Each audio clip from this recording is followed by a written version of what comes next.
오늘 말씀은 열왕기상 20장 13절에서 30절까지입니다.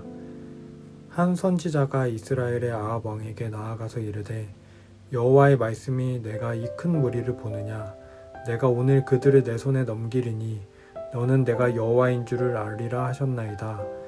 아합이 이르되 누구를 통하여 그렇게 하시리이까?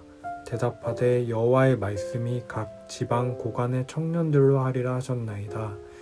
아합이 이르되 누가 싸움을 시작하리이까? 대답하되 왕이니이다. 아합이 이에 각 지방 고관의 청년들을 계수하니 232명이요 그 외의 모든 백성 곧 이스라엘의 모든 자손을 계수하니 7,000명이더라. 그들이 정오에 나가니 베나닷은 장막에서 돕는 왕 32명과 더불어 마시고 취한 중이라. 각 지방의 고관의 청년들이 먼저 나갔더라. 베나닷이 정탐꾼을 보냈더니 그들이 보고하여 이르되 사마리아에서 사람들이 나오더이다 하매 그가 이르되 화친하러 나올지라도 사로잡고 싸우러 나올지라도 사로잡으라 하니라. 각 지방 고관의 청년들과 그들을 따르는 군대가 성읍에서 나가서 각각 적군을 쳐 죽이매 아람 사람이 도망하는지라. 이스라엘이 쫓으니 아람 왕 베나닷이 말을 타고 마병과 더불어 도망하여 피하니라. 이스라엘 왕이 나가서 말과 병거를 치고 또 아람 사람을 쳐서 크게 이겼더라. 그 선지자가 이스라엘 왕에게 나와 이르되 왕은 가서 힘을 기르고 왕께서 행할 일을 알고 준비하소서. 해가 바뀌면 아람 왕이 왕을 치러 오리이다 하니라. 아람 왕의 신하들이 왕께 아뢰되 그들의 신은 산의 신이므로 그들이 우리보다 강하였거니와 우리가 만일 평지에서 그들과 싸우면 반드시 그들보다 강할지라. 또 왕은 이 일을 행하실지니 곧 왕들을 제하여 각각 그곳에서 떠나게 하고 그들 대신에 총독들을 두시고 또 왕의 잃어버린 군대와 같은 군대를 왕을 위하여 보충하고 말은 말대로 병거는 병거대로 보충하고 우리가 평지에서 그들과 싸우면 반드시 그들보다 강하리이다. 왕이 그 말을 듣고 그리하니라. 해가 바뀌니 베나닷이 아람 사람을 소집하고 아벡으로 올라와서 이스라엘과 싸우려 하매 이스라엘 자손도 소집되어 군량을 받고 마주 나가서 그들 앞에 진영을 치니 이스라엘 자손은 두 무리의 적은 염소떼와 같고 아람 사람은 그 땅에 가득하였더라. 그때 하나님의 사람이 이스라엘 왕에게 나와 말하여 이르되 여호와의 말씀에 아람 사람이 말하기를 여호와는 산의 신이요 골짜기의 신은 아니라 하는도다. 그러므로 내가 이 큰 군대를 다 내 손에 넘기리니 너희는 내가 여호와인 줄을 알리라 하셨나이다 하니라. 진영이 서로 대치한 지 7일이라. 일곱째 날에 접전하여 이스라엘 자손이 하루에 아람 보병 10만 명을 죽이매 그 남은 자는 아벡으로 도망하여 성읍으로 들어갔더니 그 성벽이 그 남은 자 27,000명 위에 무너지고 베나닷은 도망하여 성읍에 이르러 골방으로 들어가니라. 아멘.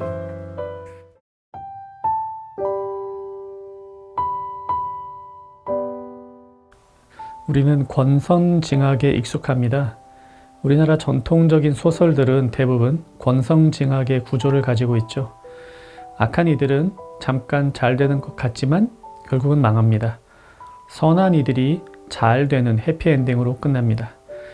성경도 크게 보면 권성징악의 구조를 가지고 있다고 말할 수 있습니다. 그런데 성경이 말하는 권성징악, 즉 선을 드러내고 악을 진멸한다는 것은 이 소설에서 말하는 것과는 좀 다릅니다. 소설에서는 악한 사람이 벌을 받고 망하고 하는 등 그런 일을 당할 때 독자들이 시원해합니다. 하지만 하나님은 악한 사람을 사랑하셔서 그들의 죄를 용서하십니다. 심지어 독자를 죽음으로 내몰면서 악한 자들을 살리십니다. 물론 끝에 가서는 하나님께서 원하시는 거룩하고 선한 세상이 올 것입니다. 하지만 그 과정에서 하나님께서 악한 사람들을 다루시는 방식은 소설에서 흔하게 보던 것과는 좀 다릅니다. 이 소설에서 보던 권성징악 구조에 익숙한 우리는 성경을 볼 때 가끔 의아할 때가 있습니다. 하나님이 왜 이렇게 나쁜 놈을 바로 안 죽이시지? 마치 춘향이를 괴롭히던 변학도가 승승장구하는 날이 길어지는 답답한 부분을 잃는 것처럼 하나님께서 악인들을 그냥 두시는 걸 볼 때 우리는 답답함을 느끼기도 합니다. 오늘 본문도 그렇습니다. 하나님이 아합 왕을 도우십니다. 아합은 우리가 지금까지 보던 바와 같이 진짜 나쁜 사람입니다. 그런데도 하나님은 그를 도우셔서 전쟁에서 이기게 하시고 다음 전쟁에도 대비할 수 있도록 하나님의 지혜를 말씀해 주십니다. 왜 그러실까요? 오늘 본문에서 두 가지의 초점을 맞추어 보려고 합니다. 하나는 하나님은 죄인들의 하나님이시라는 사실이고, 두 번째, 하나님은 온 세상의 하나님이시라는 사실입니다. 먼저 죄인들의 하나님을 봅시다. 아합은 아주 악한 왕이었음에도 하나님께서는 선지자를 통하여 말씀을 주십니다. 그것은 아합이 하나님 앞에서 선을 행했기 때문이 아닙니다. 하나님이 어떤 분이신가를 아합에게 알려주려 하십니다. 사람의 행위에 따라 하나님이 말씀해 주시기도 하고 멀어지기도 하는 게 아닙니다. 하나님은 우리의 행위와 상관없이 항상 신실하시고 우리를 먼저 찾아와 주십니다. 그분은 우리가 선을 행할 때에도, 우리가 죄 가운데 있을 때에도 항상 우리에게 말씀하시며 우리가 하나님 알기를 원하십니다.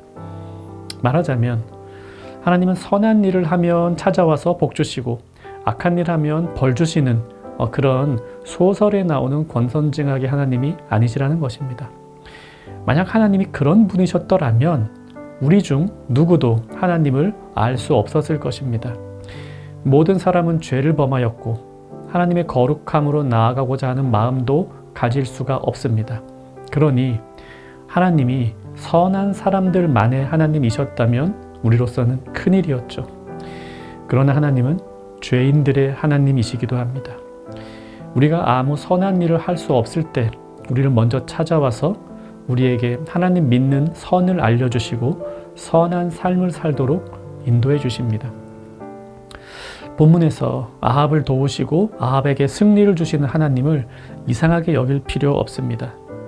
그분은 아합 같은 죄인도 하나님의 말씀을 듣고 하나님께 돌아오기를 바라십니다. 그의 행위를 보고 그를 선택하시는 게 아니라 하나님의 선하심을 보여주심으로 하나님이 죄인들에게도 하나님 되심을 보여주십니다. 그 하나님은 오늘 우리에게도 그러하십니다. 두 번째로 하나님은 온 세상의 하나님이십니다. 한번 전쟁에서 패하자 이 아람은 스스로에게 용기를 불어넣기 위해 이런 말을 합니다. 우리가 이번에 이스라엘에게 패한 이유는 산에서 싸웠기 때문이다. 이스라엘의 하나님은 산의 신이기 때문에 우리에게 불리했던 것이다.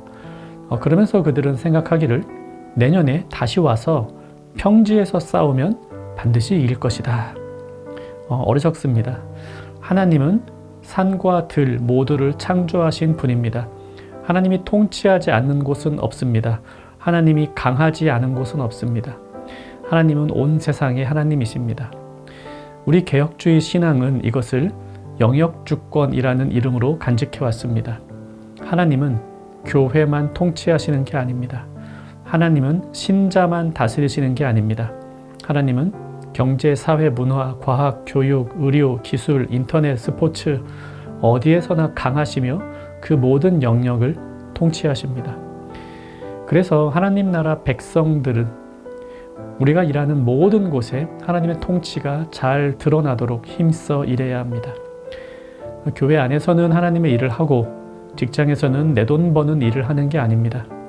우리가 어떤 일을 하든 만약 그것이 하나님 보시기에 불법적인 일이 아니라면 우리가 하는 모든 일을 통해 하나님의 통치를 세상에 보여주고 있는 것입니다.